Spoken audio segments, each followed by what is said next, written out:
Plus de 100 morts en 6 jours. Le président turc Erdogan a lancé une vaste opération militaire contre les Kurdes. Il a mobilisé pour ce faire plus de 10 000 hommes. Le point avec Léa Volbert.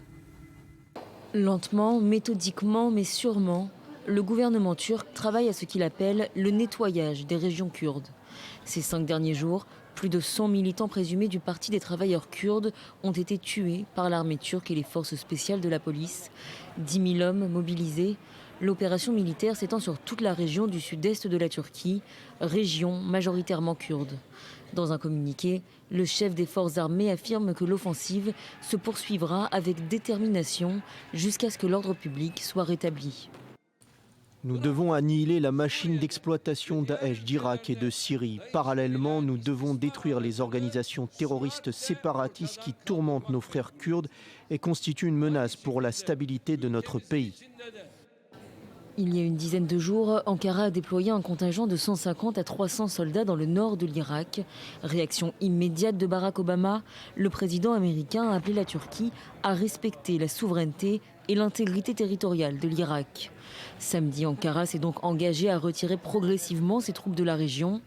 Pour autant, plusieurs avions de combat ont récemment décollé d'une des grandes villes du sud-est anatolien pour bombarder des camps d'entraînement du PKK dans le nord de l'Irak. Les combats entre groupes armés indépendantistes kurdes et l'armée turque ont repris l'été dernier après 2 ans de cessez-le-feu. Des combats qui ont provoqué l'exode de quelques 200 000 personnes. Cyril, est-ce que ces combats marquent définitivement la fin des pourparlers entamés entre Ankara et le PKK? C'était il y a 3 ans. Oui, avec plus de 100 séparatistes tués en 6 jours. Il faudra sans doute du temps avant que les négociations reprennent. Depuis l'été dernier déjà, on vient de le voir, le fragile processus de paix qui avait été engagé en 2012 a volé en éclats avec ces frappes de l'armée turque contre des bases du PKK en Irak à la faveur d'autres frappes, celles de l'armée turque contre l'organisation de l'État islamique. On avait alors à l'époque, Barbara, vous en souvenez, évoqué la stratégie électorale d'Erdogan pour séduire une partie de l'électorat nationaliste turc et réduire surtout l'influence des Kurdes par le biais du parti HDP qu'il avait privé, vous vous en souvenez, de sa majorité parlementaire. Une stratégie qui s'était avérée payante puisque le 1er novembre dernier, séance de rattrapage, l'AKP avait retrouvé sa majorité au Parlement lors des élections.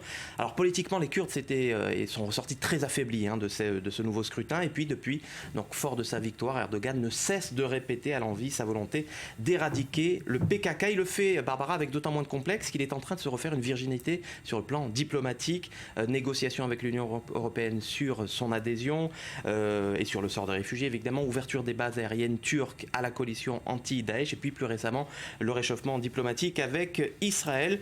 Voilà donc pourquoi Erdogan est aujourd'hui sans complexe pour frapper le PKK. Et ce qui le préoccupe en tout cas Erdogan, et c'est certain, c'est ce risque de contagion des autonomies kurdes engagées déjà en Irak et aussi en train de faire son chemin en Syrie. Et oui, parce qu'il a les yeux rivés sur la situation syrienne et sur le PYD, l'équivalent du PKK syrien, qui est en train de créer une zone autonome kurde en Syrie, qui pourrait être reconnue le jour venu par la communauté internationale et qui pourrait servir d'abord d'exemple au PKK et puis de base arrière surtout, d'autant plus qu'on le sait, une fois que la menace djihadiste aura disparu, eh bien, on a le sentiment que les Kurdes quand même vont tenter de monnayer leur combat. Ils ont été en première ligne de ce combat contre Daesh.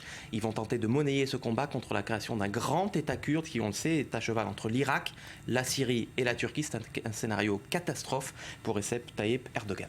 Merci Cyril.